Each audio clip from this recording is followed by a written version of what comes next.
1998 எங்க car company லாஸ்ட்ல போயிட்டு இருக்கு, நீங்க வாங்கிக்கிறீங்களா அப்படின்னு ரத்தன் டாடா அமெரிக்க ஃபோர்ட் கம்பெனில போய் கேக்குறாரு. காரை பத்தி தெரியாதவன்னா கார் கம்பெனி நடத்தினா இப்படிதான் நடக்கும்.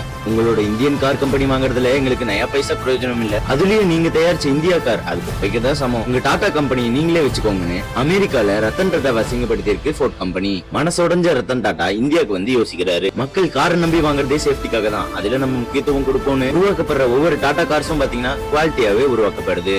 எந்த அளவுக்குனா இன்னைக்கு இந்தியாவோட கார் லிஸ்ட்ல முதல் இடத்தை பிடிச்சிருக்கு டாடாவோட காரு. இதுல பாத்தீங்கன்னா எந்த கம்பெனி ரத்தன் டாடா அசிங்கப்படுத்துச்சோ அந்த கம்பெனி 2008 இந்தியாவுக்கு வந்து எங்களோட லேண்ட் ரோவர் மற்றும் ஜாகுவார் கம்பெனி லாஸ்ட்ல போயிட்டு இருக்கு, அதை நீங்க வாங்கிக்கிறீங்களா அப்படின்னு ரத்தன் டாடா கேக்குது அமெரிக்கன் ஃபோர்ட் கம்பெனி. ரத்தன் டாடாவை கிரேட்டஸ்ட் பிசினஸ் மேன் அப்படின்னு சொல்றதுக்கு காரணம் என்னன்னு தெரியுமா? அந்த மனுஷன் அவர் அசிங்கப்படுத்தினதுக்காக அவங்களை பழி வாங்கி இருக்கலாம், ஆனா நான் உங்களுக்கு உதவி பண்றேன் அப்படின்னு சொல்லி உலகின் மிகப்பெரிய கார்களான ரேஞ்ச் ரோவர் மற்றும் ஜாகுவார் கம்பெனியை மொத்த காசையும் கொடுத்து வாங்கியிருக்காரு ரத்தன் டாடா.